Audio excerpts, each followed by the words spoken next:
ప్రేక్షకులకి ఆ లలితాంబిక అమ్మవారి యొక్క అనుగ్రహం పరిపూర్ణంగా కలగాలని మనస్ఫూర్తిగా కోరుకుంటూ మనం ఈరోజు చెప్పుకోబోయేటువంటి టాపిక్ ఏమిటి అని చెప్పి చూసుకున్నట్లయితే మనము ఫిబ్రవరి మాసంలో ఏ లగ్నము వారికి, లగ్నం తెలియని వారు రాశి నుంచి చూసుకోండి, వారికి ఏ విషయాల్లో చాలా బాగుంది, ఏ విషయాల పట్ల కాస్త జాగ్రత్త వహించాలి, మరియు ఏ దేవత ఆరాధన చేసుకుంటే మంచిది అనేటువంటి విషయాలు చెప్తుంది నేనైనప్పటికీ కూడా చెప్పిస్తుంది సాక్షాత్ లలిత అమ్మవారిగా భావిస్తూ అసలు ఈ గ్రహస్థితి ఎలా ఉంది ఈ నెల.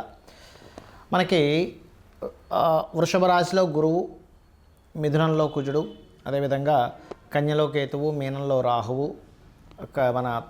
మన కుంభరాశిలో శని చంద్రులతో ఈ నెల ప్రారంభం అవుతుంది 1వ తేదీ నుంచి. మకర రాశిలో రవి బుధుల యొక్క సంచారం జరుగుతుంది. శుక్రుడు కూడా మనకి మీన రాశిలో ఉన్నాడు. అయితే ఈ యొక్క గ్రహస్థితి ఏదైతే ఉంటుందో, అంటే మకరం నుంచి కుంభం నుంచి మీనంలోకి ఈ ప్రయాణాలు అనేవి షష్టగ్రహ కూటమి కోసం వెళ్తుంటాయి. ఈ గ్రహాలన్నీ కూడా కర్కాటక లగ్నము, కర్కాటక రాశి, కర్కాటకం వారికి కనుక చూసుకున్నట్లయితే ప్రస్తుతం మీకు మీ యొక్క రాశ్యాధిపతి 1, 2, 3, 4 తేదీల్లో శనితోని రాహుతో కలయికల్లో వెళ్తున్నాడు. కావున కాస్త నీటి ప్రదేశాలకు వెళ్ళినప్పుడు ఖచ్చితంగా జాగ్రత్తగా ఉండాలి.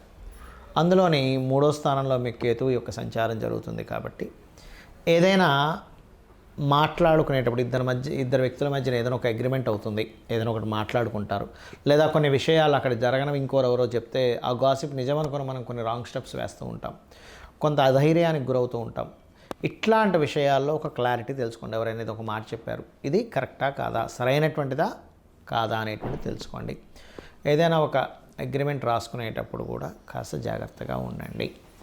అలాగే మరొక విషయం ఏంటంటే, ఇక్కడ ఈ శుక్రుడు ఎప్పుడైతే భాగ్యస్థానంలో ఉన్నాడో, మీకు ఉచ్చస్థితిలో ఉన్నాడో, ఉన్నత విద్యల కోసం చేసేటువంటి ప్రయత్నం ఫలిస్తుంది. డబల్ ఫ్లోర్ కానీ లేనట్లయితే డూప్లెక్స్ బిల్డింగ్స్ లాంటివి, లేదా ఏదైనా పార్ట్నర్షిప్స్లో ల్యాండ్స్ తీసుకోవడానికి ఖచ్చితంగా ఇక్కడ మీకు యోగిస్తుంది. అయితే ఈ కర్కాటకం వారికి పంచమాధిపతి వ్యయస్థానంలో ఉంటూ మరలా కాస్త నీచి పొందడం ఇవన్నీ జరుగుతున్నాయి. కాబట్టి మీ యొక్క సంతానాన్ని విదేశాలకు పంపించాలనేటువంటి ప్రయత్నం ఏదైతే ఉంటుందో ఆ ప్రయత్నం సంబంధించినటువంటి విషయాలలో కొంచెం స్ట్రెస్ అనేటువంటిది నడుస్తూ ఉంటుంది. వివాహ ప్రయత్నాలు గమనించుకున్నట్లయితే ముఖ్యంగా మెడికల్ రంగాలు, బిజినెస్ రంగాల్లో ఉండేటువంటి వారితో వివాహ ప్రయత్నాలు ప్రధానంగా మీకు ఇక్కడ ఈ 13వ తేదీ లోపల ఎక్కువగా చూపిస్తున్నాయి. బట్ ఇక్కడ అష్టమ స్థానంలోకి ఒక 4 గ్రహాలు వచ్చి కూడబోతున్నాయి. కాబట్టి కొద్దిగా ఇక్కడ 3 గ్రహాలు కలుస్తాయి, దాని తర్వాత అది చంద్రుడు మారిపోతుంటాడు అనుకోండి. సడన్ చేంజెస్ అనేటువంటివి జరగనున్నాయి. మరియు అదేవిధంగా చేస్తున్నటువంటి ఉద్యోగంలో మార్పులు అవతల వాళ్ళు మారుస్తారా లేకపోతే మీ అందరూ మీరుగా వెళ్ళిపోతారా అంటే ఇట్స్ డిపెండ్ ఆన్ మీ పర్సనల్ చార్ట్లో ఉంటుంది. అయితే ఇక్కడ గమనించుకున్నట్లయితే ఈ 3వ స్థానంలో కేతు ఉన్నాడు. కాబట్టి ప్రత్యేకంగా మీరు ఏదైనా అగ్రిమెంట్స్, కాంట్రాక్ట్స్ చేసుకునేటప్పుడు కాస్త చూసుకొని చెయ్యండి.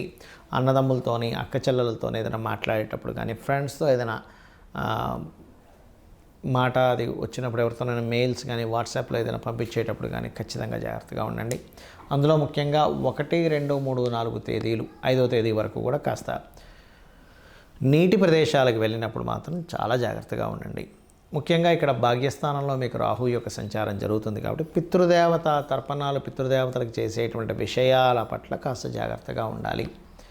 ఇక తప్పదు. కొంతమందికి ఎలా ఉంటుందంటే ఎప్పటికప్పుడు కొత్త అగ్రిమెంట్స్ చేస్తుంటారు. కొంతమంది లాయర్లు ఉంటారు, ఎప్పటికప్పుడు కొత్త ఇవి తయారు చేసి సబ్మిట్ చేస్తూ ఉంటారు. లేకపోతే ఆయుర్వేద సంబంధించినటువంటి చికిత్స చేసే వాళ్ళు ఉంటారు. అటువంటి వారు ఖచ్చితంగా గణపతిని తలుచుకొని ఆ యొక్క విషయాల్లో ముందుకు వెళ్ళండి. ఇక మీరు చేయవలసిన దేవతారాధన సుబ్రహ్మణ్యేశ్వర స్వామి ఆరాధన చేయడం అన్ని విధాలు బాగుంటుంది. చాలామందికి ఎన్నో రెమెడీస్ చేస్తుంటారు. ఏ రెమెడీస్ చేస్తున్నా సరే అది ముందుకి కదిలినట్టే కదిలి ఆగిపోతూ ఉంటుంది. అది ఎందుకు అనేది అర్థం కాదు. దానికి కారణం మనం చూడండి, ఒక తలనొప్పి ఉంది మనకి. తలనొప్పికి సంబంధించినటువంటి ఔషధం టాబ్లెట్ వేసుకుంటేనే మనకు తగ్గుతుంది. కడుపు నొప్పికి ఒకటి, తలనొప్పికి ఒకటి, లేనట్లయితే అజీర్ణ వ్యాధి అయితే ఒకటి, జ్వరానికి అయితే ఒకటి, ఇంకో దానికి మనకి వైటమిన్స్ సంబంధించినవి ఎలా అయితే వేరువేరుగా ఉంటాయో, మొట్టమొదటిగా మనకున్న సమస్యని తీర్చడానికి ఏ గ్రహానికి చేసుకోవాలి, ఏ దేవతారాధన చేసుకోవాలని ముఖ్యంగా తెలుసుకోవాలి. మీరు ఇక్కడ పూజ చేసుకోవాలనగానే ఏదో లక్షలు వేలు ఖర్చు పెట్టేసి పెద్దగా చేస్తేనే భగవంతుడు అనుగ్రహిస్తాడు అనుకోవడం పూర్తిగా తప్పు. గుర్తుపెట్టుకోవడం. మీరు ఇంట్లో చిన్నగా ఒక చిన్న గణపతి బొమ్మ పెట్టుకున్న అమ్మవారిది ఏదైనా చిన్నది మీరు ఒక పటం పెట్టుకొని కూడా మీరు గనక భక్తి శ్రద్ధలతో ఎటువంటి ఫలాపేక్ష రహితంగా అంటే ఎటువంటి ఫలము ఆశించకుండా గనక భగవంతుడికి మీరు గనక చేయగలిగితే దానికి మించినటువంటిది మరొకటి లేదు. గుర్తుపెట్టుకోండి. అయితే ఇక్కడ ఒక్కొక్కరికి ఒక్కో సమస్య ఉంటుంది.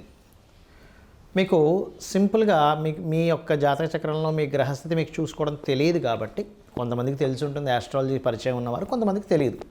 తెలిసిన వారు అదృష్టవంతులు, ఎందుకంటే వారు చూసుకొని చక్కగా వారు ఆ చిన్న చిన్న రెమెడీస్తో బయటపడగలుగుతుంటారు. తెలియని వాళ్ళకి ఏమిటి అంటే మీ జన్మజాతకంలో ఉదాహరణకి శని పాడయ్యాడు లేదా ఉద్యోగ సంబంధించిన విషయంలో ఎక్కువ ఇబ్బంది పడుతున్నారు అనుకోండి, చక్కగా ఏం లేదు లలిత అమ్మవారి పటం పెట్టుకొని ఓం శ్రీమాత శ్రీ మహారాజ్ని శ్రీమత్ సింహాసనేశ్వరి నమః అనుకుంటూ కుంకుమతో ఇలాగ వేయడం, పూజ చేయండి. ఒకసారి అనుకోవడం ఓం శ్రీమాత శ్రీ మహారాజ్ని శ్రీమత్ సింహాసనేశ్వరి నమః అనుకోండి, కుంకుమ వేయండి, లేదా ఒక పుష్పం వేయండి, సరిపోతుంది. ఉన్న ఉద్యోగంలో ఇంకా ఇంప్రూవ్మెంట్స్ రావాలి, ఓం మాణిక్యం ఒకటాకార జానుద్వై విరాజితాయ నమః చేసుకోండి, సరిపోతుంది.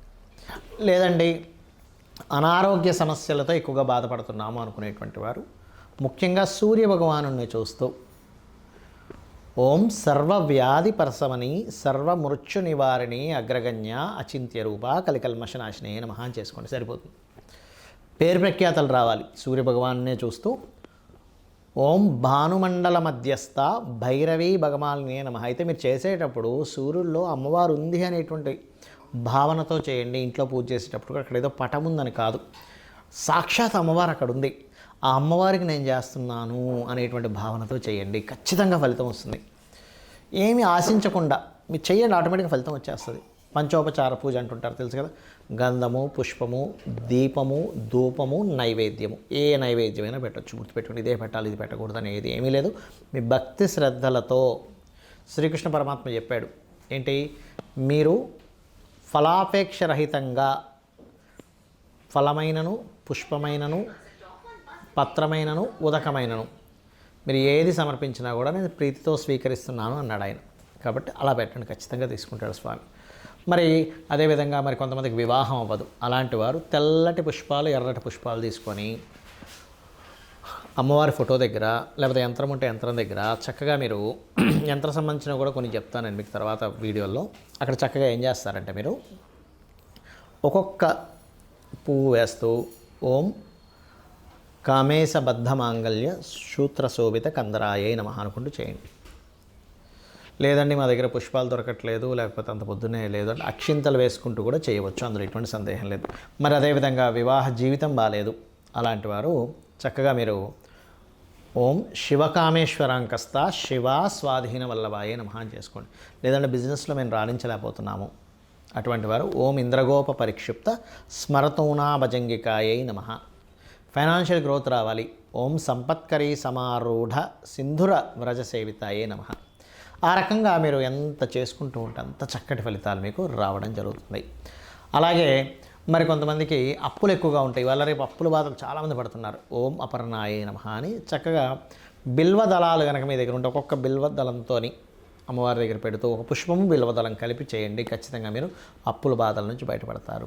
అయితే ఇక్కడ ఏంటంటే చాలామంది ఈ గోచార ఫలితాలు అనేటువంటివి కొంత పర్సెంట్ పనిచేస్తుంది, కానీ మీ జన్మజాతకంలో ఉండేటువంటి గ్రహాల యొక్క స్థితి ఎలా ఉంది అనేటువంటి చాలా ముఖ్యమైనటువంటి అంశం. గ్రహస్థితి బాగుందనుకోండి, ఆటోమేటిక్గా మీకు గోచారంలో ఏ గ్రహం ఎక్కడికి వచ్చినా సరే మీరేమి చింతించాల్సిన అవసరం ఉండదు, గుర్తుపెట్టుకోండి. కాబట్టి గ్రహస్థితి మీ జన్మజాతకంలో ఏ దశ నడుస్తుంది, ఏ అంతర్దశ నడుస్తుంది, ఏ యోగం ఉంది చాలా ఇంపార్టెంట్. అంతేగాని ఏలినాటి శని వచ్చేసిందని భయపడిపోవడం, అమ్మో కాల సర్పదోషం ఉందని భయపడిపోవడం ఇవేమీ అక్కర్లేదు.